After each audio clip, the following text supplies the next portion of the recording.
Welcome to The Explainer. So today we're running a really intensive exam prep masterclass, and it comes straight from Assistant Professor Syed Sajjad Hussein's college algebra lecture notes. If you've been looking for a clear, step-by-step breakdown to just finally grasp this material and totally ace your next math test, because let's be honest, we all know how stressful those can be, right? Well, you are in the exact right place. Okay, let's dive into this.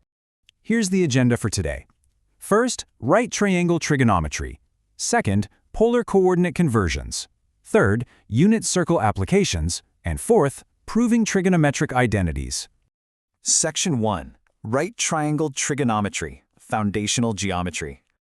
Okay, so let's start by testing your ability directly from the professor's lecture. Here's your first challenge. You'll be asked to find the sine, cosine, and tangent for specific angles in these exact types of setups. You know, like angle A in a triangle or angle F in another. Now, I know it can look kind of intimidating at first glance if you don't have a really reliable system in place. But don't worry, here is your toolkit. The absolute master key for all this is SOH-CAH-TOA.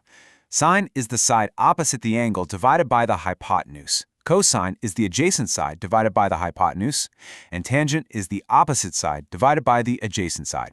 We've also got the reciprocal identities here, which basically just show how cosecant, secant, and cotangent simply flip those fractions upside down. Honestly, this single reference guide completely unlocks that challenge we just looked at. Let's actually build this into a step-by-step solution. All right, let's put that toolkit to work. Looking at our first triangle and really focusing on angle A. The opposite side has a length of 12, the adjacent side is 9, and the hypotenuse is 15.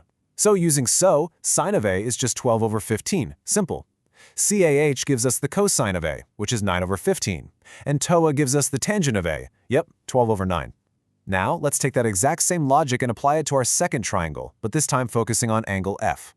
The opposite side is 16, adjacent is 12, and the hypotenuse is 20. So, sine of F is 16 over 20, cosine is 12 over 20, and tangent is 16 over 12. You see? Once you correctly identify the opposite, adjacent, and hypotenuse relative to your specific angle, the rest is quite literally just confidently plugging numbers into your formula. Section 2. Polar coordinate conversions, algebraic manipulations. So here are the stakes for this next section. Your exam is absolutely going to test your ability to convert a point from rectangular form, which is just your standard x and y coordinates, into polar form, which uses a radius r and an angle theta. The specific challenge here from the lecture is to calculate the polar coordinates for a given rectangular point, breaking it down into that radius and angle. To do that, we need the right weapons. Think of this as your vital cheat sheet comparing the two systems. On one hand, we've got the formulas for going from polar to rectangular. So, x equals r multiplied by cosine theta, and y equals r multiplied by sine theta. But on the other hand, we have exactly what we need for our current challenge, which is going from rectangular to polar. We need to find r, which is the square root of x squared plus y squared, and theta, which is the inverse tangent, or arctan, of y divided by x. Now, what's really interesting about this is how seamlessly we can transform coordinate systems in just 3 distinct, super easy-to-follow steps. First up, calculate the radius. Let's say our point is given as 1 for x and the square root of 3 for y. We just plug those into our formula, right? 1 squared is 1, and root 3 squared is 3. 1 plus 3 is 4, and the square root of 4 is 2. Boom. So our radius r is exactly 2.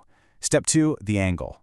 Theta is arctan of y over x, so the arctan of root 3 divided by 1. Since both x and y are positive, we know we're in the first quadrant, and the arctan of root 3 gives us an angle of 60 degrees, or pi over 3 radians.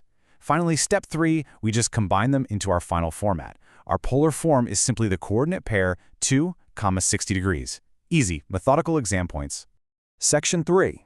Unit circle applications, standardizing triangles.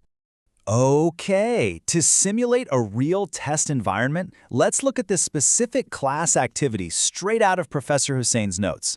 The question states, if sine of t equals 3 over 7 and t is in the second quadrant, then find cosine of t. This right here is a classic top-tier exam question. Why? Because it tests your algebraic skills while simultaneously checking if you actually understand spatial reasoning on a graphical grid. And this brilliantly illustrates how standard formulas adapt to specific variable inputs. Think about the theoretical unit circle, showing that literally any point on the circle directly corresponds to cosine t, sine t. Now, we map our specific 3 over 7 problem directly onto that exact same circle. Because sine represents our y value on the unit circle, we visually know that our vertical y height is 3 over 7. Our goal now is just to find the horizontal x value, which represents our cosine. Let's carefully pace through the math here. Step 1, we start with the fundamental Pythagorean identity for the unit circle. That's x squared plus y squared equals 1. Step 2, we substitute our known y value, which gives us x squared plus the fraction 3 over 7 squared equals 1.